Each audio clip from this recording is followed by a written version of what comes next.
estudava para concurso, eu fazia aulas presenciais num cursinho da cidade que eu moro. Em determinada época, eu fazia apenas aulas de exercícios, porque eu gostava muito de estudar em casa, porque meu estudo rendia muito quando eu estudava sozinha. Então foi uma estratégia que eu criei. Estudar em casa e ir para o cursinho presencial apenas para fazer algumas matérias, em especial aquelas matérias de exercício. Olha só, meninas, no início dos meus estudos, as aulas ainda eram presenciais. Dá para acreditar nisso?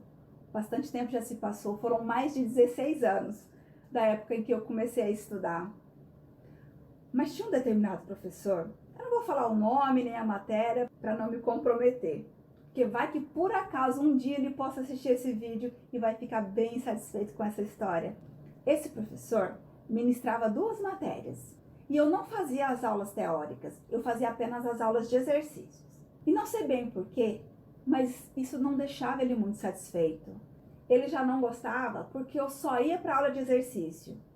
E para piorar, eu só ia para aquelas aulas em que eu tinha dúvidas a serem sanadas. Então ele ficava bastante insatisfeito porque eu só aparecia de vez em quando nas aulas. E além disso, gente, eu só entrava na aula no momento que me interessava. Então eu não tinha um horário certo. Eu não ia no início da aula. Eu entrava quando estava próximo do ponto que eu precisava. Eu estava ali, estudando numa sala, num cantinho reservado. E o que acontecia é que ele ficava muito, mas muito irritado com isso. E assim que eu entrava na sala, ele parava a aula para fazer sempre o mesmo comentário sobre os alunos que chegavam atrasados. Era mais ou menos algo parecido com isso. Esse tipo de aluno não passa em concurso. Só passa em concurso aquele aluno que se dedica e que respeita o horário da aula. E esses recados eram sempre voltados para mim. Mas eu chegava, entrava e me sentava. Mas todas as vezes que eu chegava fora do horário, a grande maioria das vezes, ele parava a aula para fazer esse comentário. E logo após, me fazia uma pergunta sobre a matéria que ele estava ministrando. E eu respondia. E para piorar, eu respondia de forma correta. E aí que ele ficava muito mais bravo ainda. E depois da minha resposta, ele virava para frente, virava as costas para mim e voltava a dar a aula. E para me olhar de novo e falar comigo só na próxima aula que eu chegava atrasada. Mas a vontade que ele tinha é que eu errasse a questão.